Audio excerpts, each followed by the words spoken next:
Good morning. This is a meeting of the Eastham Affordable Housing Trust on Thursday, October 16th at 9 a.m. We do have a quorum. 4 out of 5 of us are present.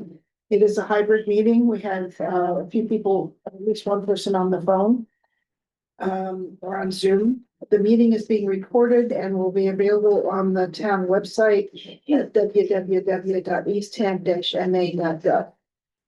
So I'll call the meeting to order. So Paul or Rachel, you're up with the first item. Yes, so as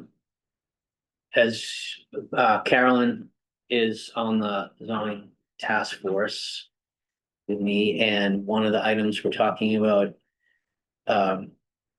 amending the inclusionary zoning bylaw, which is basically the bylaw that requires that projects over a certain, creating over a certain number of units that kicks in that there's a requirement for a certain percentage of those to be affordable and or workforce.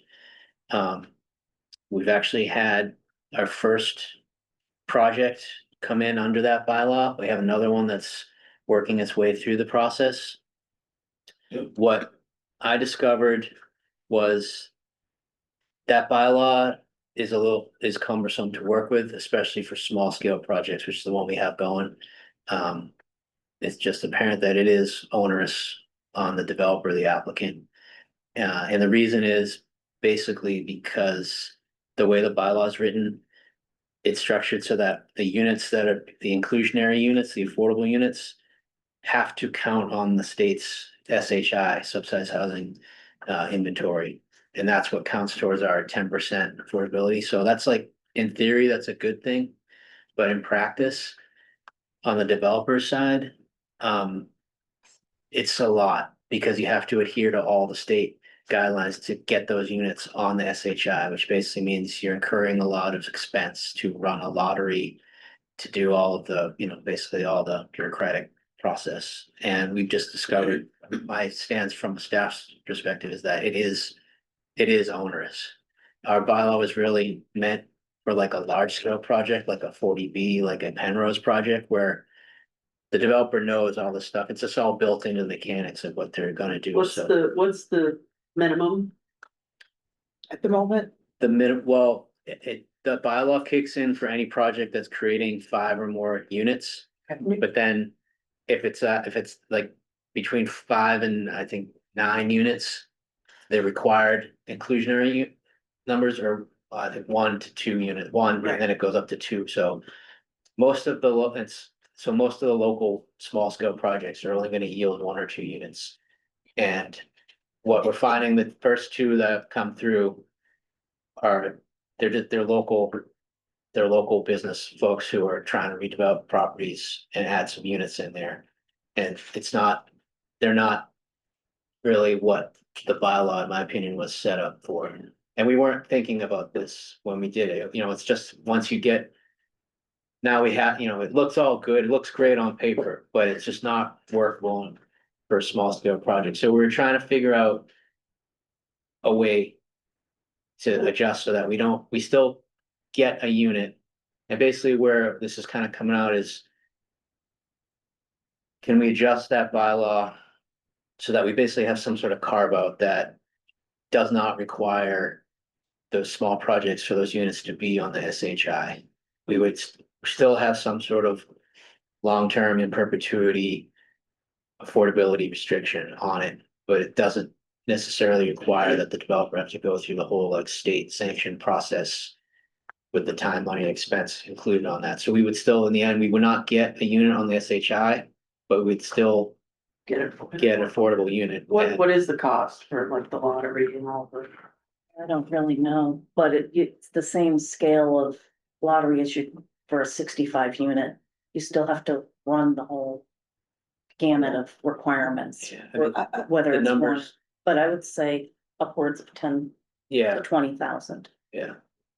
because there's all the publication and newspaper ads and Outreach. and the lottery itself and all the Application. everybody applies and. Yes, and then they have to maintain the wait list after that and do annual recertifications of income. And the other part is. Once we have SHI units, the town's responsible for monitoring them, which there's a capacity issue with that. The discussion we had in the task force is really, it's kind of like the policy debate about how important is it to keep getting units on the SHI? It is important, but are these types of small scale projects really gonna yield a significant advancement in that, where we're just, the amount of them that we'll have and those units, 1 or 2 units here and there, it's not, given where we are on the SHI, it's not like we're at 9.9% and we're Right, gonna get, we're not there, we're not gonna be there, and these small projects are probably not, even if, for the amount of, that we're gonna generate, it's probably not gonna get us there, so it's kind of like, how much do we care about the SHI, or do we know that the unit exists, we're not getting credit for it, state's eyes on the SHI list, but it's there. There's So a small projection A, on it, small A. So there was the discussion about that, there's a couple different options. Maybe the initial units are not even affordable, they might just be workforce units to kind of bridge that issue. So that's kind of the background.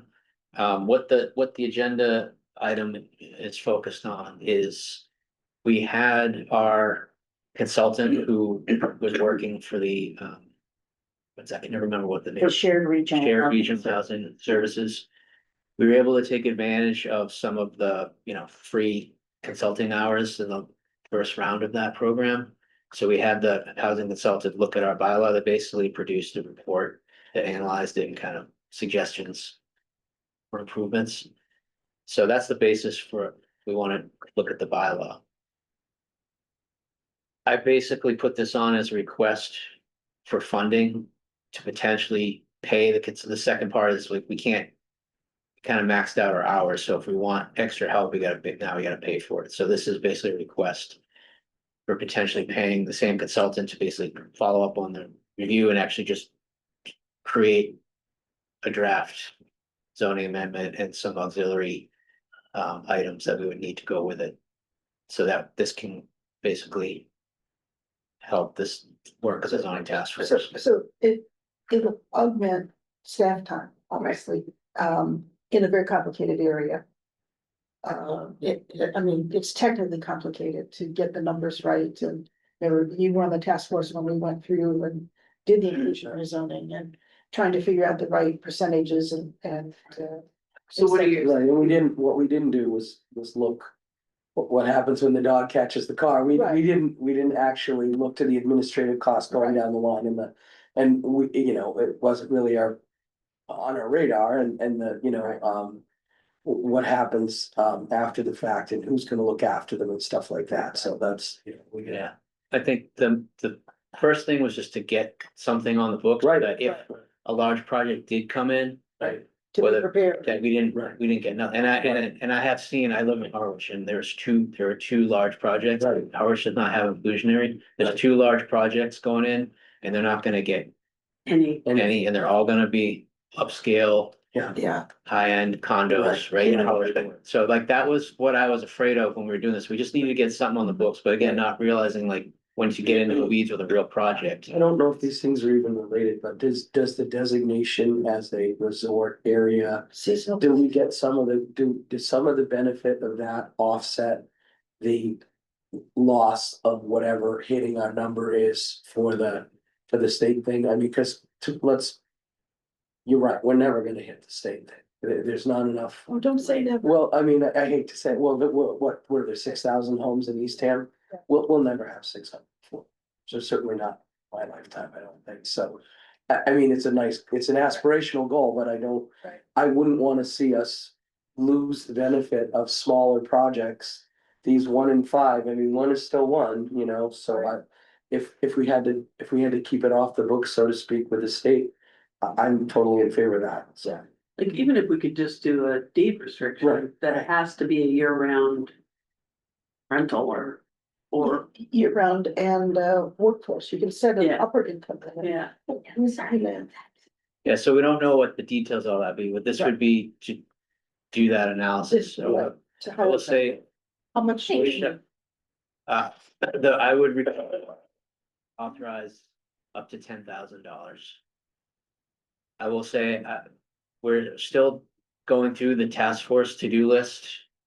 And there might be some things that shake out where I might be able to do this. I'm still debating whether I need to outsource this or not, but I just want to be on the safe side as we have a finite amount of time, basically between now and the end of the year to do the work. So the next few weeks, I'll know like how much I can do. But this is basically the backup. If I can't get to this, then I know we can outsource it, still get something. Is there any other topic on the, I'm trying to, in my mind, go through the list of the zoning work plan in my head. I don't have that folder with me. Is there anything else that you might want to conceivably outsource also? So that maybe we make it up to 25 and that gives you a little wiggle room, and if we don't need to use it, we don't use it. Because there are several things that. He's not gonna say that. Yeah. You shouldn't, because it's also complicated and we are always under a time crunch. And knowing that you're gonna have a lot of other stuff on your plate, like the RFP for town center.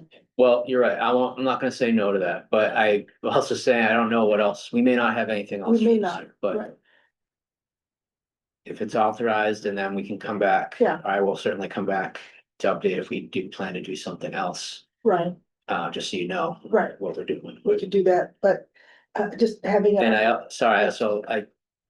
well, it doesn't matter. You're willing to authorize more, but I was just saying, it's probably not gonna be 10,000.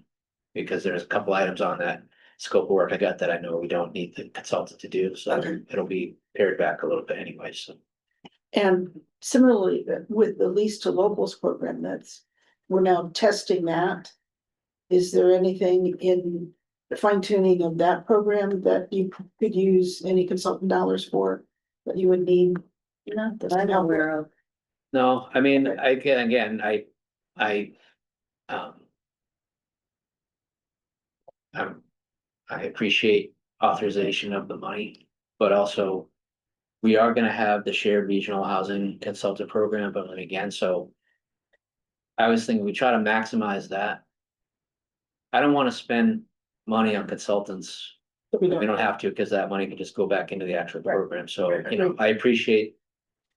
The authorization, so I still wanna use that sparingly, so wherever we don't need to use it, let's not use it, and keep it for the actual program. Well- Might be, okay, how about, if we do a motion to authorize up to $15,000 for housing trust funds for inclusionary housing bylaw amendments and any other required zoning task force, affordable housing work for this zoning task force round, which ends at the town meeting in May. I'll move that, but I'm not gonna repeat it. You were typing, I would. So I would just, amend it, I would not. Put that end date on there, because some of the stuff we may work on something and we may realize it's not Oh, gonna be okay. ready for this year. So for this fiscal year. Or just authorize it, period. Yeah, that would be the We'll most. just logical, authorize so, it, yeah, okay. just because we may realize that it's not gonna be ready in Right. time. Sorry. Thought I had something wrong. Okay. Skeevy. I'll move, okay. So authorizing up to $15,000 for consulting support for inclusionary housing bylaw amendment work by the zoning task force or other relevant affordable housing work by the task force. So moved. That'd be great. Okay. All right, Amy moved, I have a second, Elaine? A second. Okay, all in favor? Aye. Aye, okay. Thank you. 5-0, thank you. Excellent. And as a member of the task force, I'm thanking, because that's an important piece of work. Okay. Okay, next topic. The housing production plan, scope of work. And as we consider it as a overall town housing strategy, not just the housing production base we talked about last month or last meeting, excuse me. Considering doing a full-on housing strategic plan, so we combine what's both in ultimately in the housing production plan for affordable capital A affordable housing. But we also address the work the town is doing for little a affordable housing as well, up to the workforce housing. Particularly relevant with the seasonal communities designation. And the recommendation, I think it's in the draft regulations to go up to 200% of AMI or 250. oh, it's 250 now. So that seems like a reasonable scope to look at affordable housing programs, projects, et cetera, that would relate to the 250%, up to the 250%. Right. So how would you like to approach the discussion of the scope of work? In the general process or timeline? Well, I think it would be helpful at the end of this, if for all the consensus of what should be in the scope of work. So as you were saying, I think our current housing production plan was created to basically satisfy the state checklist of what needs to be in the plan, and it's all geared, that's kind of related to the inclusionary. The housing production plan is all about getting to the 10%. What are we doing to get to the 10%? And what are the priorities? I think but it doesn't have to be that, so we can break out of that mold and we still need one that's gonna check all the state boxes, but I think we should hybrid the next plan so that it just serves more purposes. I know that we have this other community housing plan, which isn't really a plan, it's really, an outline of programs and priorities that basically on the staff side, we've developed with the town manager over the years. So I mean, it's like these things aren't really, they're all tied together. There's pieces that relate to the housing production plan, but I think we just need to merge these two things into one plan. But then I think looking beyond, again, not just getting the 10%, but it should have strategies and discussion in the plan about workforce housing, about really whatever we want. It's all part of the housing thing. So taking into account all the ADUs, all the nuance with what's available for the seasonal communities. I mean, so there's gonna be adjustments to the AMI eligibility up to 250. I mean, I think we need to get into a more broad discussion in that plan. And that plan, I also think it's important to have all those elements because as it fits to the strategic plan, which we just finished updating, but again, that plan is gonna be a living document. Things are gonna be added and taken out as things happen. The crux of the strategic plan is building up from all these other plans, the housing plan, the harbor plan, the wastewater plan, all these things. So we want to have a comprehensive housing plan so that we can look to that to see what needs to go into the strategic plan, elevate that up. And I think that needs to account for all these things because all the other elements of the strategic plan, things we're doing with zoning, things we're doing with wastewater. We need the housing plan has to be able to converge with all those different connecting points in the strategic plan. That's what really makes a tight web of like relatability to the whole thing. And especially when we're going for grants or state aid or whatever, the more we can point to, this is in our housing plan.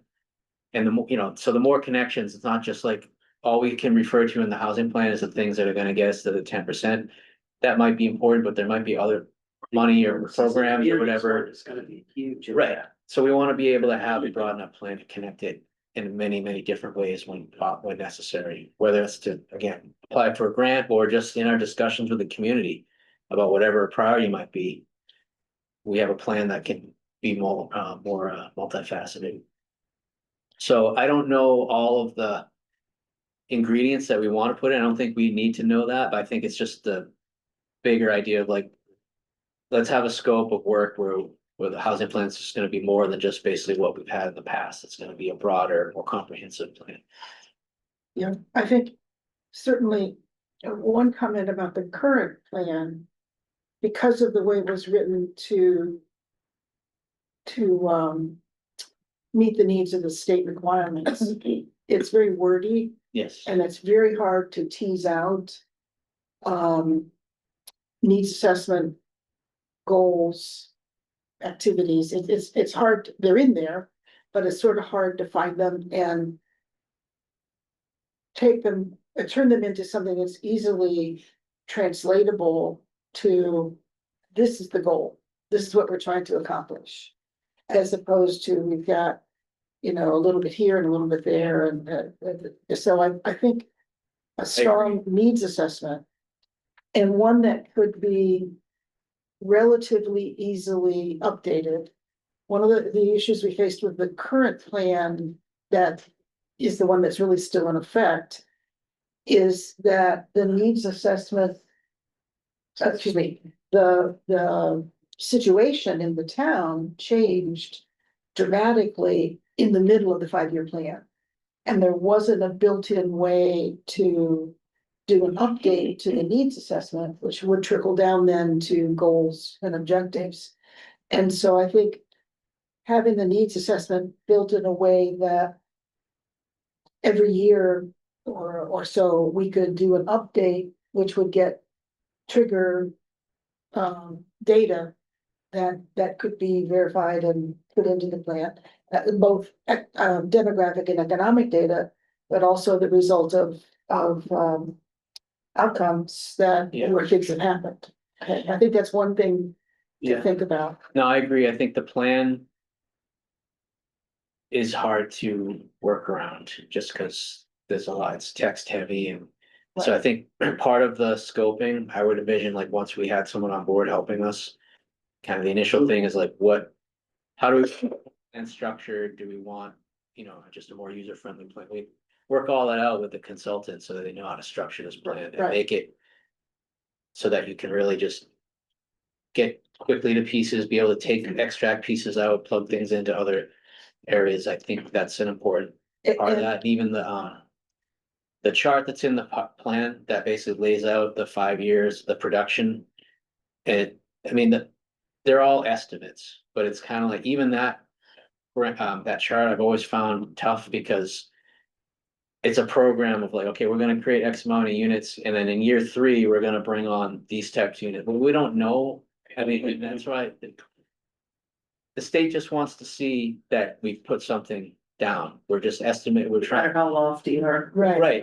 but I've always found like, we know those, we're never gonna like, in year 3, I mean, it never happens like that. So that's another part of this go, how can we?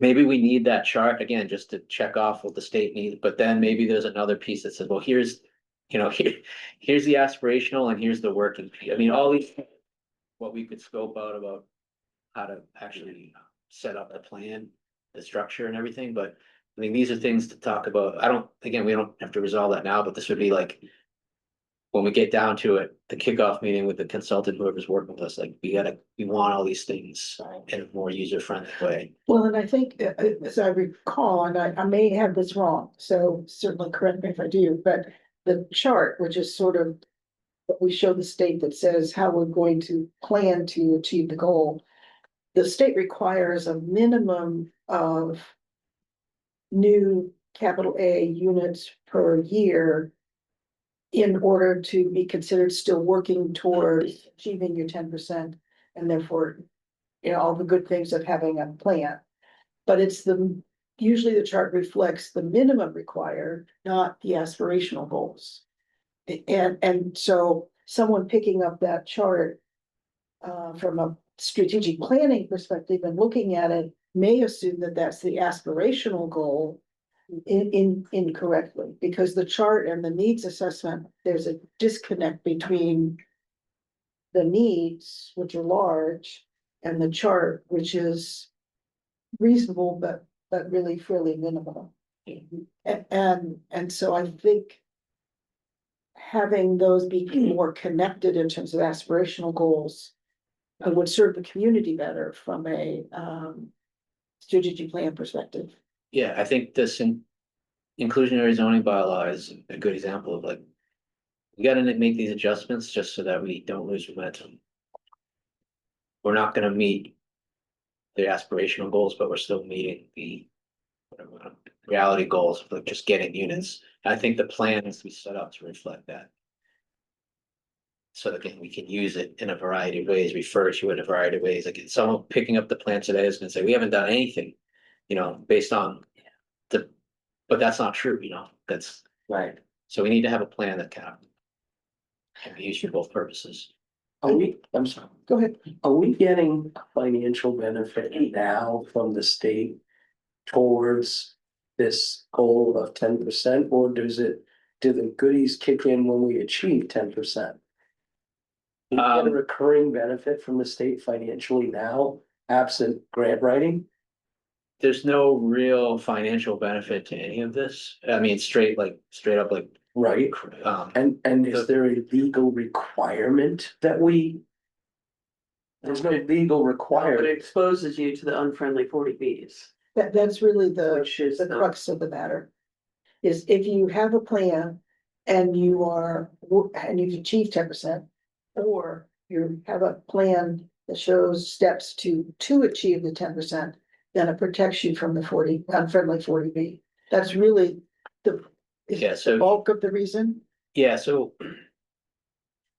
If a town actually gets to 10%, then the state will certify that their housing production plan is, the first step is to get, there's a certified and approved, there's approved and there's a certified. So if you get to the 10%, you're certified, and then you have that protection from the 40B for as long as you maintain your 10%.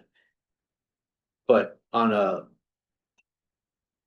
shorter range, if a town has made progress toward it, you've created units, you're not at 10%, but you've created, was it 0.1% or 0.5% in any given year, then your plan gets certified for an amount of time so that you get, approved, usually approved, yeah. 2 years, I think. The approve, yeah, sorry, I had it backwards. There's incremental approvals you can get as you make progress, but then if you get to the 10%, then it's certified. So you have these safe harbors. So even if we created affordable units that were on the SHI at one of those smaller percentages, you would get, it's a 1 year or 2 year safe harbor. So again, if an unfriendly 40B came in, we'd be able to rebuff it and say, it's not. We have some protection or some recourse. So there is, but if you don't have a plan, any plan that the state approves, then you're not gonna have that. So even if you're making these units and they would all qualify, the state doesn't. So that's why you kind of need a plan that checks the box off for the state's purposes, but it can go beyond that. Hope, did you have a comment? No, I finally just landed, so I wanted to put myself on video so you could see me. good. That's all. But That's thank you. But then I don't know the answer to this question, and maybe you do. One of the two of you. The corollary to that is, if we have a good plan, we've done the needs assessment, we've developed our aspirational goals based on the needs assessment. And there is a project that applies for state funding. Having a plan of demonstrating the need, does that help in any of the scoring for the project? So if we're partnering with somebody for tea time, for example, we're gonna apply for low income tax credits and state aid or state grants. The bigger the need and the more documented and the more that we have an overall town strategy, does that help in the scoring for that? I don't know that it does. I wonder. I know Provincetown doesn't have an HPP and they've got a couple of projects that are going. Okay, because it's getting more and more competitive Yeah. for those dollars. Are they at 10% though? No, I don't, they're close. They may be, I'd have to check, but if not, they're close. Orleans were the closest. Yeah, Orleans is killing it lately, yeah. They are, Our hairdresser just moved into one of the West Road ones, and they are ecstatic. yes. Oh, yeah, the one, the Cape Cod 5. Yeah. Yeah. Yeah. Love it. Is it fair or fair? Fair. Fair. Fair. Never- Yeah. One of the things, Paul, that you mentioned, Admirable. Mhm. Then the one on Main Street is remarkable. Used to be the Sonic Launch. yeah. That looks yes, like a really nice convent. Yes. Yeah. it Tip of the is. cap to Cape Associates. Right. And the new underground one on 6A. Yeah. Gonna look, Well, that's going like gangbusters there. yeah, it is now, yeah. One of the things to tie to the strategic plan, again, and I briefly mentioned it, but I sort of want to tie it specifically to the strategic plan. The strategic planning committee talked a lot and then talked with the select board about the strategic plan, overall strategic plan for the town needs to be a dynamic document. It's not something that just gets put on the shelf. There it is. And so agreed that the part of the role of the strategic planning committee is to do quarterly updates to the plan. So we can show achievement of things that have happened, deal with problems or issues, roadblocks, deal with new things that come up that weren't anticipated, et cetera. And Jackie O'Rourke, who's works with Paul, developed a really good interactive piece of software that the strategic planning committee intends to use to do those updates. So that it's easy to report to the select board.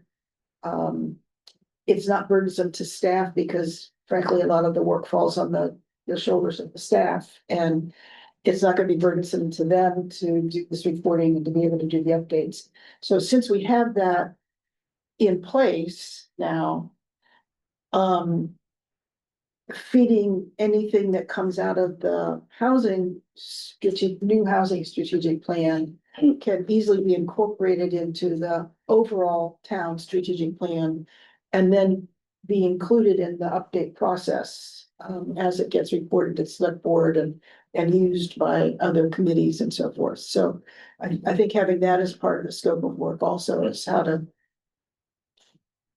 that's not the word, intersect those two things, I think would be really good. Are we calling it the what, Eastham Housing Strategic Plan, or what should we, I think that's, or just Eastham Housing Plan? Should we throw strategic in there? I don't want to confuse it with the main strategic plan. yeah, I would just, I think Eastham just housing plan. Yeah, Because we need it It's good. specific to Eastham too, instead of, some mandate from the state that says this is what you need in it. We have our own, because we have so many other things, we have the park, we have the seasonal communities. Right. Right, I We've mean, done a ton of zoning that, you know, and that's consistent, the name, it would be, we have the recreation open space plan, we have the climate action plan. Yeah. We have the wastewater plan, so just calling it the Eastham Housing Plan, yeah. again, we'll have to figure this out when we actually come down to doing the work is. How strict the state is with what needs to be provided to them and. Whether this is one plan that's all integrated, or maybe it's just like, we gotta actually just have like. The appendix of this community plan is really just the housing production plan for the state. I mean, that's all structuring how it is, if you need to have a section where it's just like, you pull that out, this is what you send to the state, it's got everything. Right. Even though that's all like kind of it's mechanics. this chapter. Yeah, it's all the mechanics of how we construct the plan and how it has to be organized, which again, we probably figure out. When we get into the weeds of doing the work and figure out what the state, what absolutely they need to see, because I don't know. If you send something to them, it's all integrated, and I guess we don't, just. Oh, yeah, no, So again, that's all just mechanics of. like I said, Right. it's just a chapter, just like, Or- seasonal or- communities could be a chapter Yeah. as it relates to. Or an appendix. zoning. Yeah. Because our plan that we've had, and it's nothing, I mean, the consultant that we worked with for years have done the last several, I mean, she does what needs to be done, and so there's nothing wrong with the plan, she No. knows exactly what the state wants, and that's what we've always hired her to do, so I mean, it worked beautifully, but it's just like, we may want a different approach this time, so that's why I just wanna make sure we don't have a plan that's still, then we have to like reorganize it just when we send it to the state, we want it all planned out ahead of time, Right. so. Yeah, I mean, even thinking if there are particular charts and tables that are required for the state that we pull out of the housing production plan. Because of their format, they can become tables as appendices in the back of the housing strategic plan. Timeframe. Let's talk about scope, but let's also talk about timeframe. The current one expires in October. But there's going to be an awful lot of work on housing being done because of the Tea Time Town Center and other things that are happening. So sooner rather than later, but it also needs to be reasonable. Have you thought about what you think is an appropriate time frame at all? No, not yet. It might be. I mean, I would just throw out, if the consultant is able to help us in this time frame, trying to get it completed by May, so it could be handed out at the town meeting or referred to at the town meeting, might be very beneficial. I'm not, the approval process will be through the select board, doesn't have to be approved by the town meeting. But that would be what, December 6 or 7 months. Is there like a public comment period that's required under it? Yeah, Yes, So that would be probably a good kickoff for that. Right. Town meeting, so that you get it out. well, I'm Or thinking, is that too I'm late? thinking done by then, Oh, I'm thinking. done. that might not be realistic. Yeah, Stretch. I mean, we have to do procurement, and Right, this is basically gonna be an RFP, and so that, when, That- how long I does would- it RFP take? I don't know how long that is. I would give it at least 2 months, just because we gotta put the RFP together, which takes a little time, then it's gotta be out to bid, then you gotta review them, then by the time you get somebody hired and contracted, and then you're on board, by the time we actually do a kickoff meeting, it's gonna be, January, yeah, and then I would maybe. say based on. Yeah, I mean, Okay. we may have something. Optimistically, we may have something that we could put out as a sampler or feedback or something by town meeting. But I would not anticipate we'd have a draft plan or anything like that, so. Okay. And that would be optimistic, so I wouldn't just Aspiration. aspirational. And again, we're talking about not doing the kind of cookie cutter plan, so Right. this It takes is long. gonna take a little bit to get the RFP together, make sure we get everything in the scope. And And I would say revisiting that with this group, once we get the RFP, to like, is this gonna cover everything we want? So I mean, there's a little bit of back and forth that I do. And at some point in that process, I would think that we would be doing public meetings, meetings at the library, getting comments, getting inputs, et cetera. Meeting with the select board, maybe even a joint select board zoning, a joint committee meeting of some sort, Yes, yes. I think could be workshop, maybe is the better way to say that. Focused on housing might be very beneficial, and that could be part of the process. So all of those take time to, And those are all things you wanna make sure that we have in the RFP scope. yes, So we want at least a minimum of these X amount of meetings with the trust, X amount of community meetings, one. Workshop, regulatory workshop, whatever you wanna call it, so these are all things that we put into the RFP to make sure we. Get the proposal that meets Okay. our goals.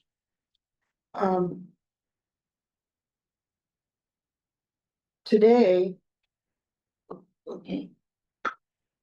In terms of action for us, because to get the RFP going, we need to authorize the expenditure of the funds. I would think, That doesn't need to happen now, because we don't know, I would say after we get once we get the bids back. okay, Um, all right, cause I have no idea what this is gonna cost either, so right, okay, all right. Do you have enough it information? won't be cheap. I know No. that. What- I mean, it's just, It- when we did the CPA plan, I mean, that was and that was a smaller scale plan, so I would just, I don't know. I have no idea, I'm just kind of saying. Yeah. I've been. What's in my mind is reasonable, it seems for plans and consultant work, it's just things are getting expensive, so more it's like, They are. that's like twice as much as I thought it was gonna be. When we used this, the people who helped us, the consultants who helped us last year with the zoning, that wasn't cheap. No, I mean, that was a huge project, but Much it's not gonna be project. that much higher, but it's not gonna be. So it's in between. I just. I had a thought that went in and out of my head. I lost it. Do you have enough information now to start to do a draft of the RFP? Maybe we Yeah. can just review it and, not as committee, but maybe on. Yeah, oh, I remember the other thing. I was gonna say, I would encourage committee members to help us do some research by looking at other towns. And I know the consultant will probably help do that too, but if you come across in reading or context or something, a good example of a housing strategic plan in another community that might be beneficial. We've done a lot of that with the zoning, where just wholesale borrowed documents from other communities. I'm not saying we need to do exactly that, but I would definitely do some research. And if you find something that you think is a pretty good example of what one might look like, Yeah, I think Send just it around. revisiting our current plan, just to kind Yeah. of say, okay. What do we want to change? I mean, what are the shortcomings of that as far as? Too Right. text heavy, need more charts, I mean, all that stuff. So Charts and bullets, charts and bullets, charts, my paragraphs. I just find that that plan has a ton of information. It is difficult to It get it is. out of sometimes and find, even, we work with it closely, even I'm always like, where is that Right. in there? I do too. And I have to. And again, that's kind of like, if there's certain data points we know we're always gonna want to reference, there's just certain things, and I know I can't think of one now, but there's always certain things I always go in that, no matter how many times, I'm always like, where is that? Right. It's like, can we just have like a easy reference of certain thing or whatever, Well, maybe so- that's part of the scope, is that. We'd have it, obviously, an executive summary that summarizes the thing, but maybe there's certain types of information that we know we're always going to need. Yeah, it sounds silly, but we had, I think it was an audit years ago. That was presented to the select board, and he was like, go to the yellow page. And literally, it was a stack this big, whoop, yellow page. Right. Red page, he had a few. Just a Key few things, in right. it that were key. That were different colored, and it was like, everybody's Yeah. like, it was so, it's Yeah, going to so- page, so, Yeah. Something simple like that makes a Yeah, difference, it even like. sounds a little childish. but This is like a housing profile that the commission did for all the towns. This is a few years old now. I always carry it with me, but even something like this where it's like you can have Yeah, this gives you all the vitals and this Right. is what you take with you to the meeting, just to have whatever, just a quick reference guide. statistics. It is. That was my first job, working for the Office of Vital Statistics. Oh, wow. Yeah, very first job. I think that would be really, really helpful, and to end up with also sort of a one-page summary of talking points that can be useful to do outreach and education with the community. I think that should be part of the RFP scope, is to have something we can use to summarize everything. It'll be hard to condense stuff down to one page that's easy to read, but charts and graphs help. But I think that should be part of the scope, because it's hard after we have the plan and it's adopted and it's being used. Continue to educate and do outreach. We need the talking points and we need the talking data points. I think that would be very useful. And the last comment I have would be, I don't know if the Cape Cod Commission has anyone. I know they have a housing. People focus on housing, but if they have a model plan in any way that they put together or would, like they do with the model bylaws. I don't, they have, they do several documents that will be very useful. Some of which are a little bit old, but. They have a so regional housing. They have a regional housing plan.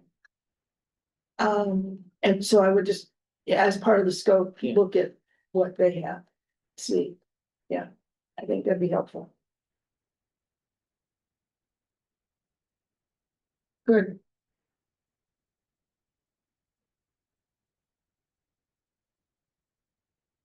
Sounds like a plan. Okay. Excellent. We have a little homework to maybe look at some other. Yeah, I would just, you know, as you talk to people or see things, we all see different things. Will be good. Okay. All right. You have what you need, Paul and Rachel, to do the RFP and Yep. scope, okay? All right, do we need, one of the things we talked about at our last meeting also was, were there other opportunities for programs that we want to have in place of hiring consultant to work on a specific program development, like we did leased locals? And you have we handed out at the last meeting, the sort of draft work plan. I don't know if you still have that, it'll be in your information. But are there any specific items that it would be useful to use consulting work in the interim, knowing there's so much coming up on Rachel Paul's plates? So that we can get some of these work into and completed. And is that something you wanted, we could discuss today too? Yeah, if you like, I was thinking that if we came up with these items, that could also be part of the RFP. We bundle all this stuff, the consultants, and to be updating the housing plan, working on these, so obviously it's gonna be integrated into how these strategies and things get in the plan, so just could be a bundle. Looking at programs as well, is that what you're? Yeah, Okay. Oh, well, like, yeah, identify, once we identify, if we wanna start actually getting some programs underway. If we realize if we need to outsource that. It could be a bundled RFP or Right, it could I be understand what separated. you're saying.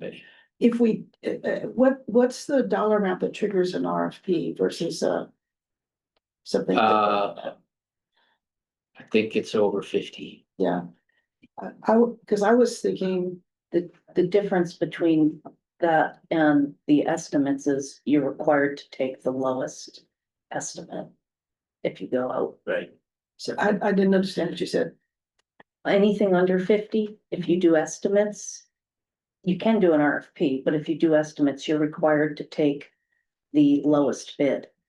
Regardless of the product. So work between 10 and 50.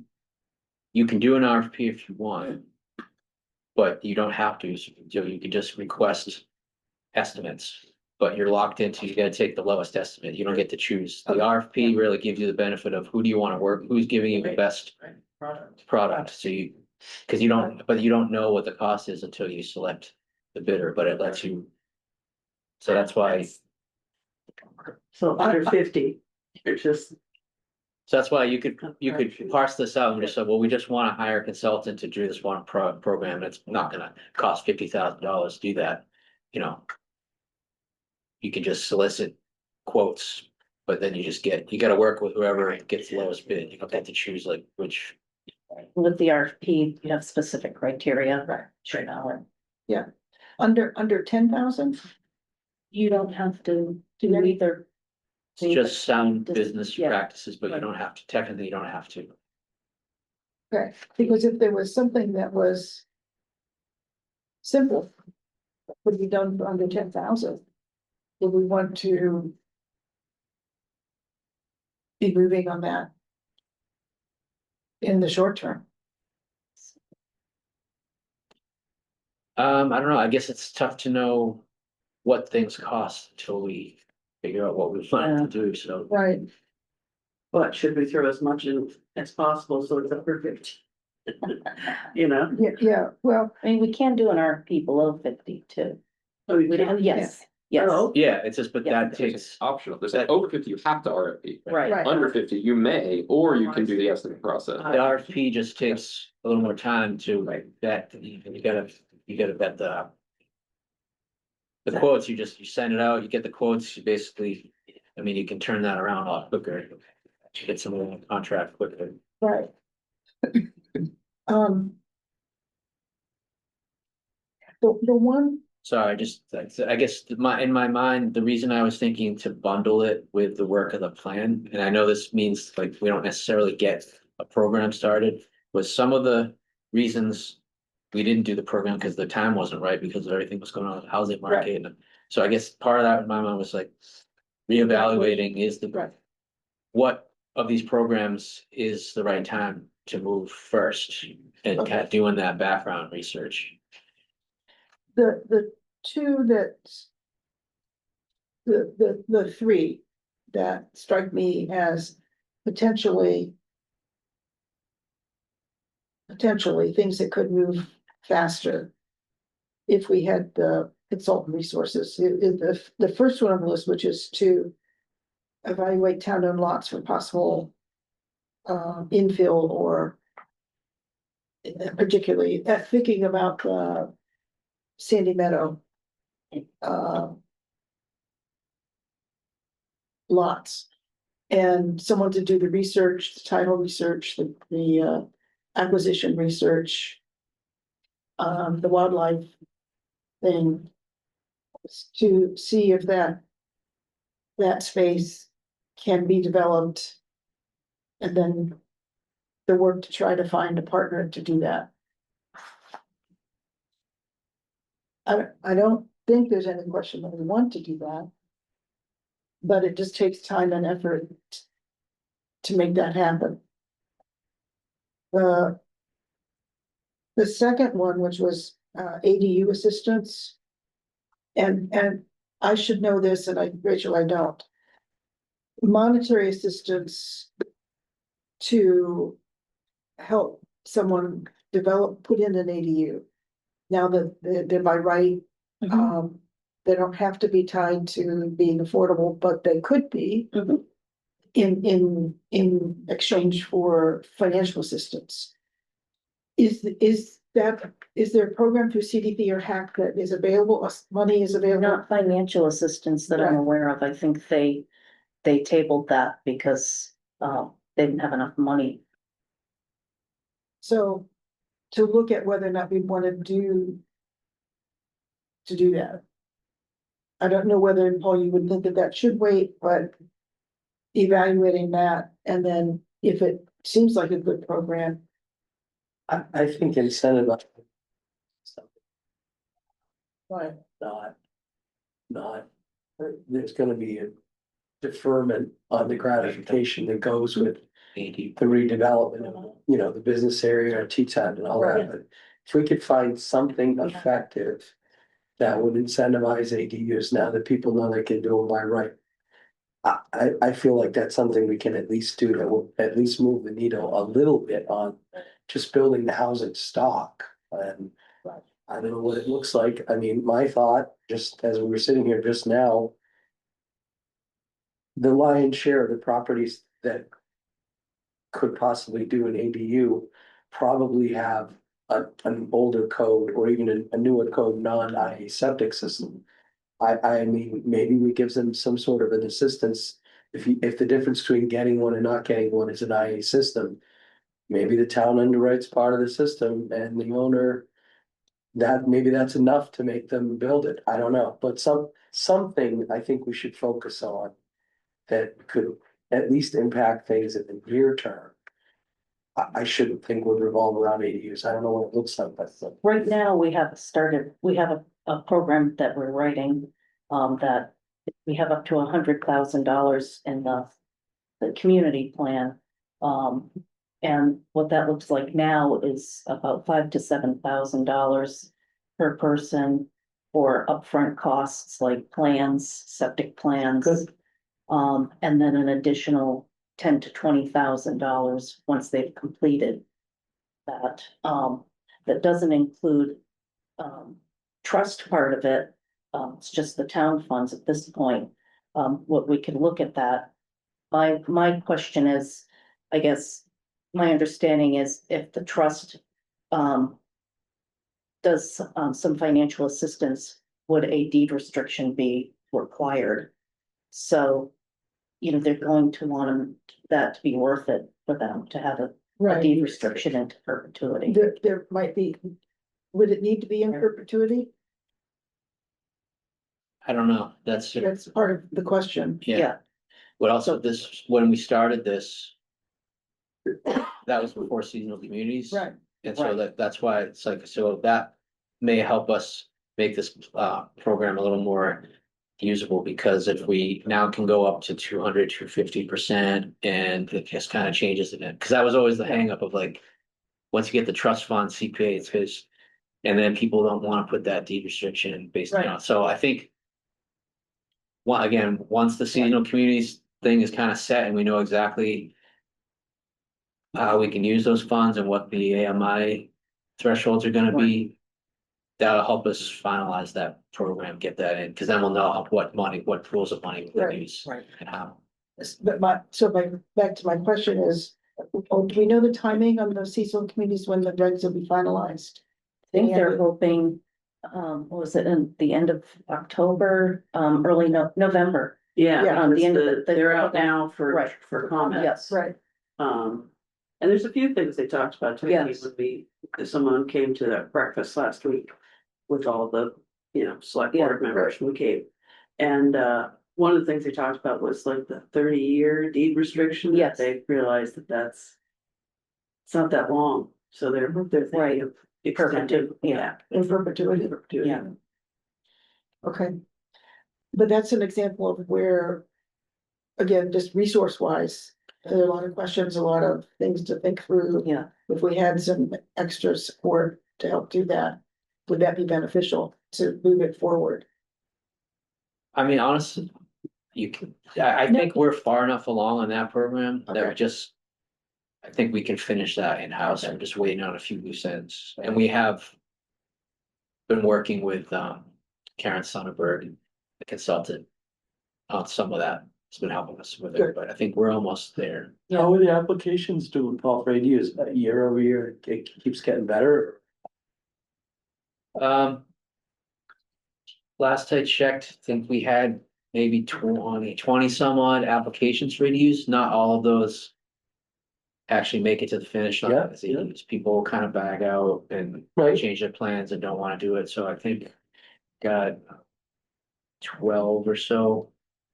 Got it fully created as ADUs.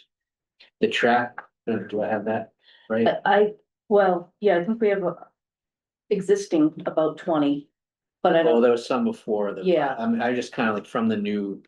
but Yeah. of the applications, I'm not sure. I haven't asked that question, but what I would find interesting would be to know why somebody didn't move forward, because if it was septic or monetary, yeah, I mean, it may help, streamline what we put the funds in for. Like you said, if it's Right, a lot of people are having trouble with septic. It would also be, well, it would be helpful, I think, for somebody to know who's batting this around or on the fence or is just overwhelmed by the idea of it. If there was some if there was some consistent policy around what you can do as far as the VOH goes, if you have a half acre, and you have 2 bedrooms, do you know for a certainty they'll give you a third with IA? I mean, I think, the problem with it is you have to wait. The only way it's kind of a catch-22. The only way you know if you're gonna get it is to apply for it, and, which costs. it costs you 10 grand to apply for it because the cost of the septic plan's gone up dramatically, so if there was just some understanding around what you could achieve without having to go through the filing process, I think that would I think that in itself would get people thinking about I agree if there was a way to have that data point just kind Right. of clearly, but that was one of the ADU program we're putting together would be like. Sometimes you're gonna have to hire an engineer to do the analysis to figure out if you can do it. So Right. that was kind of like the upfront cost of like. it. Right, But and that's what you were talking Yeah. about. So, okay, so if, I mean, if you but get, sometimes. right, Sometimes. That's why it makes it awkward. We give someone money to do that, then you find out you can't do it. You can't do the ADU, and there's no way to, you can't get the septic. right, right, So that's not gonna yield an ADU, but the rationale is that now basically the town owns that information. So now we know on that lot what's possible. It's not gonna yield an ADU, but for our bigger, like kind of environmental monitoring and our wastewater planning, we know, like, so we've still gotten a benefit of like, because we own the plan, we own the data, we own the research, like it paid off. So it's not yielding the ADU, but the benefit is like we have another data point that we can just That we run. use on another property that. yeah, But that's the Same tricky size, thing of like same doing these distance. programs, and that's what I like. These programs don't roll out because there's a lot of think pieces to this, because it's like, how do we make this right, justifiable? Like, we're using this money and then for upfront costs, then what happens if it's like you can't do an ADU? So trying to figure out how we make this a legitimate program and can justify the use of the fund. So that this takes, I mean, it's like Rachel and I had to sit around and talk with, just think this through, like, so we have a rational use for these funds. But I think if there was some way to kind of do some analysis to say, can we just get this down into like a spreadsheet somewhere where we just know, I mean, that would be great. I don't know if it's possible or not. But right, and then there's all kind, of course, there's more exceptions than there are. I mean, if you have a half acre and a third of it's wet, then that's not gonna work, I mean, so Yeah. there's a lot of moving parts, but. It just some level of certainty if we could achieve, would be helpful. I think. Is that anything that CDP or HAC has looked at? With their ADU assistance program? I know they're doing technical assistance, but have they gone down that path of trying not to? that I know of, because really what their assistance program is trying to track down all these variables and meet with town staff. So they'll have a collection of inquiries about ADUs. And then, we've sat with them many times with the health staff, me and Rachel, just because then they come in and say, okay, how do we work through all these variables to see if this one particular property can do it? Right. But it's always case by case, so. The other thing I want to mention about the ADUs is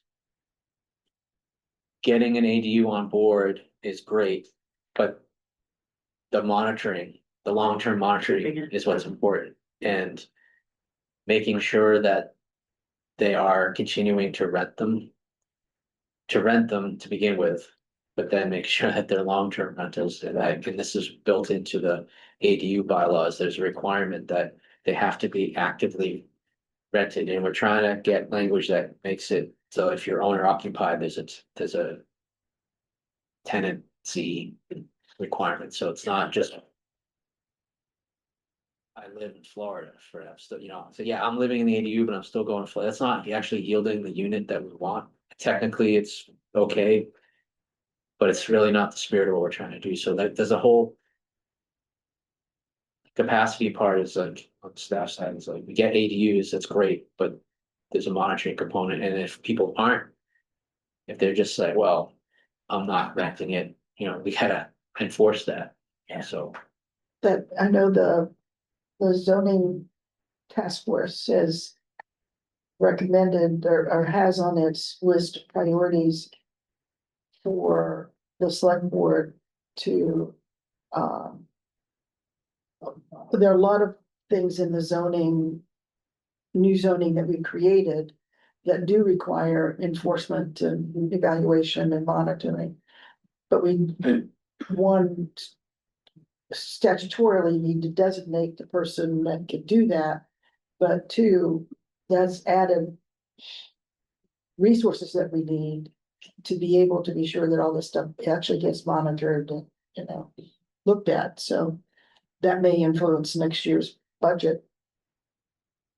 Putting a word in. So is there a discussion to be had? Following up on what you just both talked about, is there a discussion to be had with the Board of Health? To try to come up with some templates or That's a good general, word. yeah, it's sort of like a template for these certain conditions would, yield a positive. Is there any way to try and do something like that? I don't know, honestly, I don't know Right. if it's. I Or- mean, I mean, I think there's some basic parameters that, you need X amount of square footage per gallons per day, for your septic, but there's other issues that come into whether it's an environmentally sensitive lot, if it's got a high water table, if it's proximity to what, so I mean, I think there's definitely some variables you could probably pull Well- together and make it. But I think still, I mean, I honestly, I don't know the answer to that, but I just know there's a lot of variables. It's not just strictly like. It might not lend itself to just a.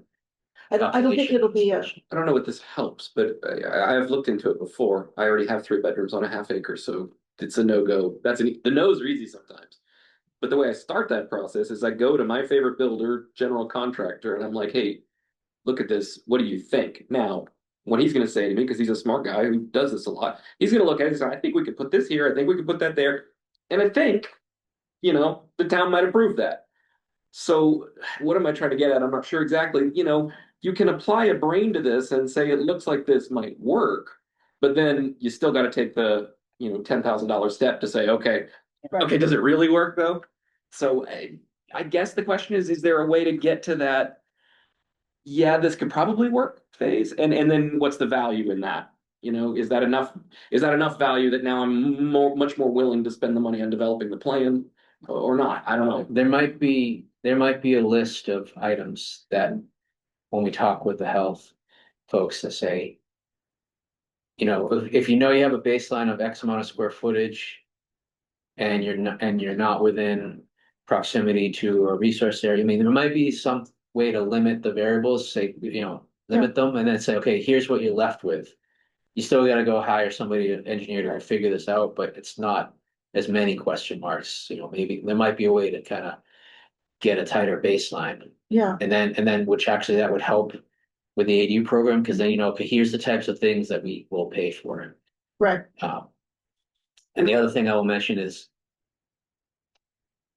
the commission was working, I gotta check back in on that, but they have the model house plans for the ADUs, kind of these pre-approved plans. Cause if we adopt those, that was another thing of like, if someone needs assistance designing this ADU, I mean. If we already got a set, you gotta use the pre-approved plans, so we don't have to pay for that, again, more money to put into other things, so. Pattern up, yeah. That's a great idea. Yeah. okay. Just don't face the chair of the Board of Health. A, B, C, D, that's, Make it work. Oh, I like that. do you have something to add to this? I know you're the chair of the Board of Health. Yeah, I was yeah, can you hear me? Sorry. Yes, Yeah, I mean, Title V is Title V and it's explicit in terms of what the regulations are that we have to follow in terms of number of bedrooms, square footage, and all the things Paul already said, proximity to wetlands, et cetera, et cetera. And what the difference is if you use an IA system versus not an IA system. And then also to just take into consideration, and we have to figure this out, is proximity to the proposed sewer area. So that will also change things in the future. But certainly all of this is a great discussion, that things that I can bring back. The other thing I know that people do just anecdotally is call, Susie or Hillary and say like, hey, I'm thinking of doing an ADU. I don't know what the deal is. I don't know if this room in my house is considered a bedroom or not. There's questions like that. And then it takes their time to go out and take a look, and, they know, so that they can offer really good guidance as well, but that shouldn't necessarily be a full-time job. But these are all good things to bring back, and we can certainly put it on the future agenda for discussion. That would be great. It strikes me today, I mean, I'm maybe totally off base, but Hillary's, when she gets an ADU request, she's got a checklist that she goes through and says, how many bedrooms, all the things that, turning that into some form of upfront template for, it's like what do you call it? Flow chart, if this is yes, keep going. If this is no, stop. If it's yes, keep going. Yep. Something like that. And that may, coupled with reviewing that, if we could do something like that, and then review that with some of the local experienced builders who've been doing some of this work to get their input on it also, from a building perspective. Nothing else from a marketing collateral perspective, that's probably a Yeah, valuable document. I And then I was think- just thinking, the town must have some idea of which lots have fewer bedrooms than they could. There's gotta be a good handful of those. And then, is there a marketing campaign to approach those people and say, hey, just not for nothing, but it looks like you have an easy time of this. Now, that's a challenge for the town to come and say, this should be easy for you, and now you gotta go through the real permitting process, and you might say, no. Let's walk that line carefully, but it's there were two ideas there. One is maybe we can find underutilized lots and somehow approach those people. But number two is I think what you're saying about just a flow chart, just right. like I said, as just a piece of marketing collateral put out and get people thinking about an ADU. And if they walk through the flow chart, some of them are going to say, hey, wait a minute, maybe I should do this. I think that, and then I think that would be good. I think a kind of a flow chart hope of, what are the hierarchy of questions and how do they work out? Flow out. Yeah, I will definitely bring it back. It might not be as straightforward as one might hope. Things like what Sure. defines a bedroom? Is there egress? Is your finished basement, is there a 48-inch Yeah. opening? So this is all in regulation, so we have a Right. very solid basis. But we can certainly work on that, and I will certainly bring that back. But those are all, again, as you say that, those are all questions that are either mostly sort of either yes or no. So Yeah, oh, yeah. it lends itself to some kind of flow chart checklist kind of Yep. thing. The other thing that I was wondering was the permitting fees that the town charges for going through the permit process. Is there any opportunity to lower the town fee? That I think Is there a we had town asked fee? that question, and I think the answer was no. I think it's kind of not to be cavalier about it, but I think it's kind of a drop in the bucket, Okay. like, all right, I think a building permit's what, only $500 for something that size, maybe tops. I mean. I don't think. I don't think it That's was, in the not- context, I don't think it would move the needle very Alright. much, I think. but then also, once someone does the ADU, it changes the assessed value of their property. And so their taxes are going to go up. Is there any opportunity to do even a short-term grant? It can't be an abatement on taxes. Sure, why can't it? Well, that might get more complicated to administer and so forth, but would there be an opportunity to do something that would be the equivalent of saying, if you put in an ADU for 5 years, your assessment won't change? So that you save on the taxes, because I don't. And Do ADUs like within a structure do that? Do they increase the value? Or is it more the, Yeah, I mean, any improvement, any, Yeah, because there'll be another kitchen, so that counts as a fixture, so yes, so, I don't know, maybe you're onto something there, Carol, I don't know what it would look like, but that's. I like the idea. I got the idea from this Virginia Beach one, that is on my list of other things to talk about when we're working on our work plan.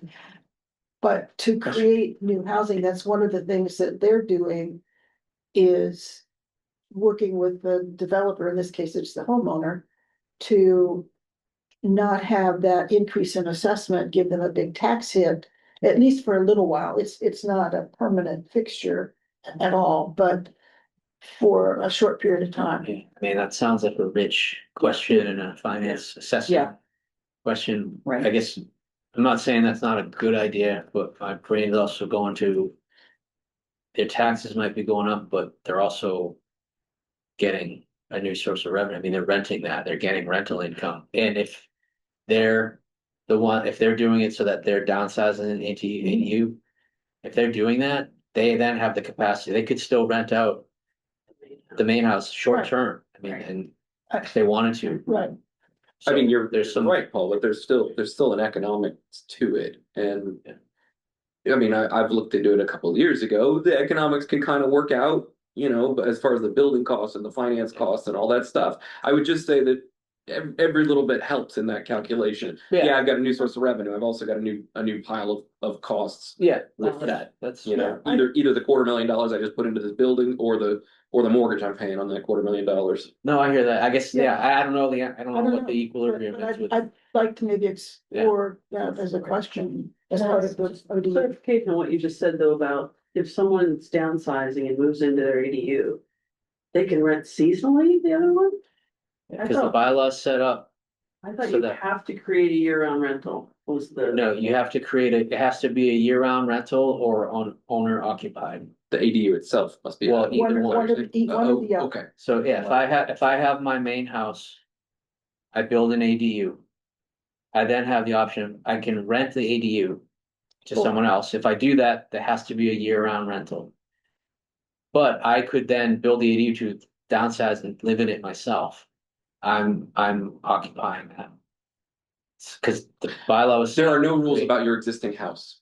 Nothing changes about today, I could live in my house or I could rent my house out seasonally Right, that I live in. To have an ADU, I either have to rent it year round or live in it. But that doesn't change anything about the house that I was living in, which now I could rent seasonally. Right, one of the units That's all. has to be either owner occupied or a year-round rental. And the other factor too is they may not charge rent if they've got a family member living in the ADU. Sure. It could still be year round, but they may Right. not be charging. It could be a dollar. Right, there's no affordability to that. Right. I know, See, I always thought one had to be year-round, because the goal was to create a year-round. It is, and it is. Owner occupied, is it, well, that was my earlier point. right, There is kind of a loophole in that, because if I have downsized myself, I'm in the ADU, that's my owner occupied, but if I'm still going to Florida or wherever for half the year, just because, Yeah. that's not. So that is a weak point in it, and that's what we're trying to figure out if we can have it, so you really have to. It has to be your primary residence, is the way to get at that. right. But we did that intentionally a few years ago when we did the ADU to give some flexibility as an incentive to see like you can still do something over here with short-term rentals and make money off of it as long as you're still having one of those units has to be. Because the reality is it still gives it one more year. Not to year-round people, though. It gives us one of the units is either year round or owner occupied. So if it's owner occupied.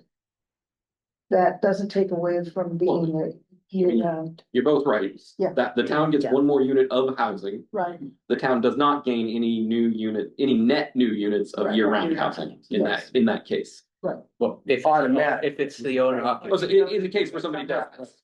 If they're already living here, doesn't. It's not doing. I do know from my real estate experience that Orleans did have for years, their ADU law was. Gotta be a family member, or it's gotta be a year-round rental on both sides. They had such problems with that they abandoned it a few years ago, and now. I got specific instances where I've sold to people and they do move into their detached garage apartment. And rent out during the summer, but. I don't know I think Orleans just had such trouble policing who's, you know, who's family, who's not family, so they gave up on it, but they're getting more ADU, I know they're getting more ADU applications than they used to as well, so are we, but. You're right, that, Well, if you wanna live with short-term renters in your front yard all summer. Right, more well, power to I you. think, I don't think it's a big chunk, maybe, I don't. in that circumstance where someone says, I'm gonna owner occupy that. I agree with you there. But it does provide an alternative, I mean, there's no, Downsizing is a. yeah, so I mean, it problem, too, so- creates that opportunity for someone to downsize. Doesn't really help us in a net new year-round rental, but it's created another type of housing opportunity for someone who can't manage their house and they have nowhere to go, at least they can Right. downsize and then their income, Right. so there's, well, it's kind of multiple things, Yeah. issues trying to solve with it. And the aging in place, yeah, the aging in place thing is real and taxes, I mean. For a whole lot of reasons, not because we're profligate or loose with our money, but for a whole lot of reasons, the taxes have gone up a lot, so I mean. If it's an aging in place thing, that doesn't bother me. And these bylaws should be revisited as much as needed. When we get down the line where we say, okay, maybe maybe we need to revisit, so we don't have that option anymore because we have enough. Inventory of rentals, that would be wonderful, where we say, okay, now we're gonna take that away because, again, we're solving just. There's no inventory of anything, and so that was really why it was worded that way. There may come a time where we said we're gonna take that option away because we solved that problem, now it has to be a year-round rental, we don't have that option. So, I mean, these things. Are fluid and And, you know, I just, to add what at the, we get several people that I talked to about ADUs. One of their thoughts was they want to stay in their current house, they're not ready to downsize. But the ADU allows their son or daughter to come and live on the kid. And full time and have a job. And a lot of people, You. a lot of people stopped at that table on. Yeah. Talk to us about. Yeah, yeah. what we want, I don't mean to belabor this, but what we want to guard against with the zoning enforcement I mentioned earlier is. Where someone builds the ADU and then they're not renting it, because that has happened a few times. Right. They understand, and that's so that I think we've solved that, the language we did, but. There's been a few where it's like you understand you have to rent this year round, and they say. If and when I rent it, yes, I'm going to make it a year-round rental, but there wasn't a thing where you have to act, that's where we put that language in there. You have to actively rent this thing, like, and you have to keep renting it. What are they doing instead? It just becomes basically a Guest guest house Uh, where For friends and for family. friends and family to, come Yeah. in, so. Right. It's not ready to rent yet. Right, so we Yeah. built in this language and that's what we're waiting, if the AG approves it, hopefully it has to be actively rented. There's a component, if you need to take it offline because you got damage or repairs or, the house changes hands and no one knows what's going on, you could have a year. Reprieve where, catch, but that goes into. Getting it registered with the health department on the rental certificate. Right. Every year, making sure that. We got 20 ADUs, there should be 20, but which ones of those are rented and not the owner occupied? Monitoring that, and then what's left over, making sure that every year we're getting that rental certificate, and if they don't, we gotta contact them and say. Are you, you either gotta rent it, get your paperwork in, or I don't want any part of this anymore, okay, now you gotta decommission the ADU. And what does that mean? That means Pull the stove. pulling the stove, but pulling the right permits to do it safely. So again, It's complicated. it's complicated. And we talked with the select board about staff and resources for the enforcement. The building department, is that an issue, staffing and resources also in the Board of Health, the health department as well? I mean, I don't know, Hope, are you still there? Hang on, I am sorry. Yeah. The question about with ADUs and being sure that they annually get their rental certificate and that it's what they're doing is matching the requirements of the certificate falls to the Board of Health. Are there any staffing issues on the Board of Health Department side that we might need to highlight? That's a good question. I don't think so, because I think we have Rich who does the inspections and occasionally Susie will do them. Good. But I can also, you know what, I'll just add that as part of the things we discuss Okay, when we put ADUs on the agenda. okay. Thank you. All right, I think we're coming to the end of our time. Yeah, I don't wanna belabor this ADU thing at all, but we need to at some point talk about the ADUs in the seashore too. Which, Mhm. you know, it's very vague. The whole. You know, supposed conflicts with the enabling legislation. And what. You know, seasonal communities is saying and. I don't know.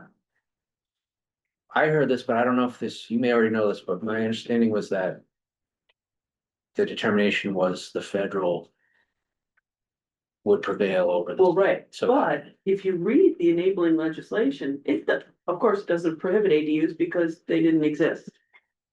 So there is no language in that talks about accessory dwellings, I agree. I think yeah. regardless of any of the ADU or the seasonal, I think our bylaw already said, because it says customary accessory uses. Right, So, which is why I don't think, right. That's what's on the books The now, whole idea with the seashore with, you know, when they came in and you could increase by a third the size of your property.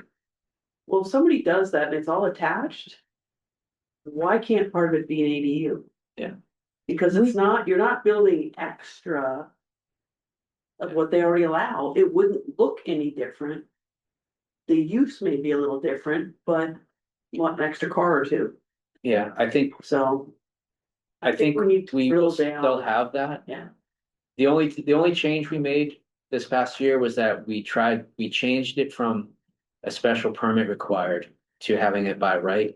We may have to change it back to a special permit, but I still think that Within the seashore. within the seashore. within the seashore, I still think that what we have on the books and have had for decades now still allows someone to do an ADU, which is what I know, every time this has Yeah. come up with anyone with the seashore, I've said, we're not talking about anything new, just yeah. as is. But We've always been people able to do. that from seasonal communities said, oh, there, no ADUs in the seashore. It's like, that's not what it That's said. not what it said. It's Well, not. I think there's a difference of opinion with the folks at the seashore, Right, but I, Some, not all. some, right. I know, and But- that's but what, I don't think it's very ambiguous. I mean, I think anybody reasonable to say it's single family homes and customary accessory uses, Right. which it's a residential district, so an ADU is a residential use and an I mean, it's in the word itself, Yeah. accessory dwelling unit, residential dwelling unit, Yeah. so. Right. Okay. And the problem is it's on the risk of the applicants, well, true, but you know. there's no money to take the house by the federal government, especially now. but- Okay, if I could, This is the week to get your application in. yeah. Oh, wait, No. there's nowhere to send it. Ah, shoot. You could send it, but there's nobody to receive it. Yes, okay. If I could try to perhaps summarize what we've talked about today, because we've talked about a lot of things. We talked about let me put my glasses on so I can see. We talked about the scope of work and the RFP for the new Eastham housing strategy, which would incorporate the requirements of the housing production plan that the state has. And a lot of things about the content of that RFP. And Rachel and Paul are going to work on the RFP. I'll be happy to find any whatever, and that'll probably take about 2 months to work on it, get it out, get back, so sometime by the end of December, maybe we might have some responses to that. Then we want them. Right. Then Yeah, I just wanna be totally honest, I don't know when we'll. I don't wanna put a deadline or a time frame on it, it'll take 2 months, I don't know when we're actually gonna start working on it, so we have to. Put that into our Q. queue. I It's in the queue, but I I don't, remember the Q, yes, because it is the overall strategy, so it's sort of like other things that we're working on. I guess I'm just saying if we start working on it like next week and we get it, I mean, yes, we'd be in line with Right. getting it out there, but. Okay. I know that's not gonna happen, but actually this, I'm glad. This is another reason why maybe I need to. Offload the inclusionary zoning, so Yes. I have more time to do this. I'd rather, yes, personally, Right. yes, that makes sense. You got the money. We got the money, okay? That was the other thing we talked about is, and approved up to 15,000. For you to hire 15. somebody, up to 15. Okay, I said 50. No, 15, okay? Carol. Okay, we talked a lot about the ADU program and the ongoing work that might help inform some of that. Hope's gonna follow up with the staff at the board, for the Board of Health to look at the idea of creating like a ADU flow chart and talk, be sure that, it doesn't impact staffing. And we're gonna follow up with Rich about the tax assessment increase and see that whether there's any kind of financial incentive that we could do. We talked about the Sandy Meadow open space and trying to do the analysis work about what's feasible and what can be done on that piece of property. We don't have anyone assigned to do that or any kind of time frame for that. Is that something that we could do in-house, or would that be an easy thing to hire somebody to just do? It's a question for Rachel and Paul. I know it takes working through back through deeds and, Well, the last time I checked on that property.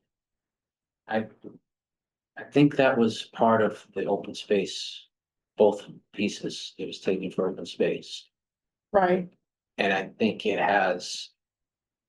The conservation restriction on it. but are you sure? No, Yeah, but that's the yeah. last thing I remember Yeah. looking at that. I think. Like. By in-house is something we can check to see, like if it's. If we verify that that's the situation, it's very hard to undo that. Yeah, I don't think there's a permanent CR. I didn't think there was I either. think it was designated as open space, but I don't think there's a CR on it. But Also, Shayna may be able to help do some Yeah. of that research. Okay, good, and really on the, even on the other side of the road, That's my recollection, because I remember. Kind of being disappointed about that, because I'm like, oh, that's gonna be a big issue, but we will.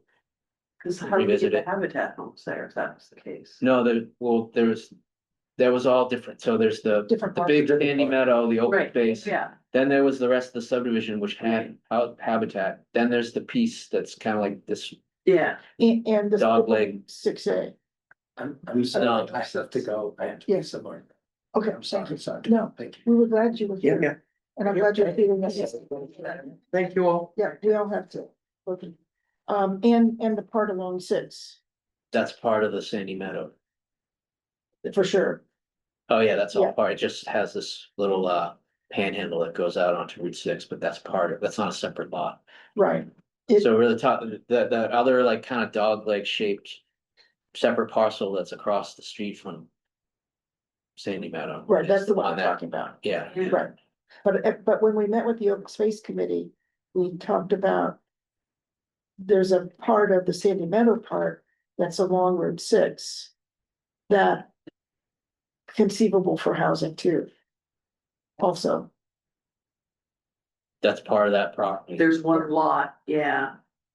Well, it looks like a lot, it, basically that big Sandy Meadow pit area. Connected to it is a strip that goes all the way to 6. There's a paper road. And it looks like a lot. and the Open Space Committee thought that that would be available for housing. Very young girl. Map. She can. I know, he does this so quick. Really good. Yeah, see that little dog leg over there? But that's part of this. I realize it is, but it does go to the highway. And so the thought, I think, was, well, That To would- cut that off and just make it a separate Yes. lot? right, Yeah.